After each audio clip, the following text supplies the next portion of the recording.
Arestado ang isang nanay sa Pampanga matapos umanong ibugaw online ang mga menor de edad na anak. Pinagagawa umano ng kalaswaan ang mga bata sa halagang 5,000 piso. Nasa frontline ng balitang yan si Elaine Fulgencio. Agad pinusasan ng mga ahente ng NBI Human Trafficking Division ang 37 years old na si Alias Z. Inireklamo siya ng pambubugaw sa mga menor de edad niyang anak sa Mabalacat, Pampanga. Nakumpiska rin sa bahay ng sospek ang mga sex toy na ginagamit umano sa online kalaswaan. Nadiskubre din ang mga malalaswang video at larawan sa cellphone ng sospek.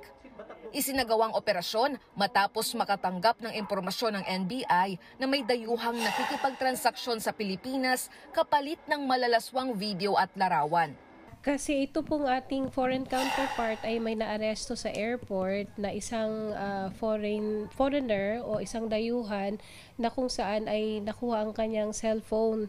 At sa kanyang cellphone ay nakuha ang numerong pointing to the Philippines. Noong nakaraang taon pa raw nagsimula ang online pambubugaw ng nanay sa kanyang mga anak na 8 at 10 taong gulang. Yung nanay ay 5 taon na nag-i-engage sa ganitong klase ng hanap buhay. Pero ang binibenta niya ay yung sarili niya. Tapos dumating sa punto na yung foreigner ay nagtatanong na kung pwede bang masali yung kanyang mga menor de edad na anak. $50 hanggang $100 o katumbas ng higit 5,000 pesos ang kinikita ng sospek, depende sa hihilingin ng kanyang dayuhang customer. Nasagip naman ang magkapatid na menor de edad. Aminado ang nanay sa nagawa, napilitan lang daw siya. Dahil na rin po sa kakulangan ng pera.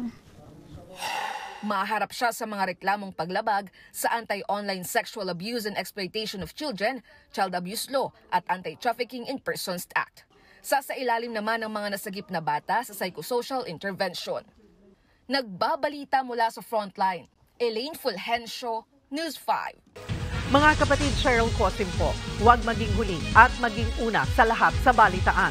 Para sa tuloy-tuloy na talakayan sa frontline, mag-follow at mag-subscribe sa social media pages ng News 5.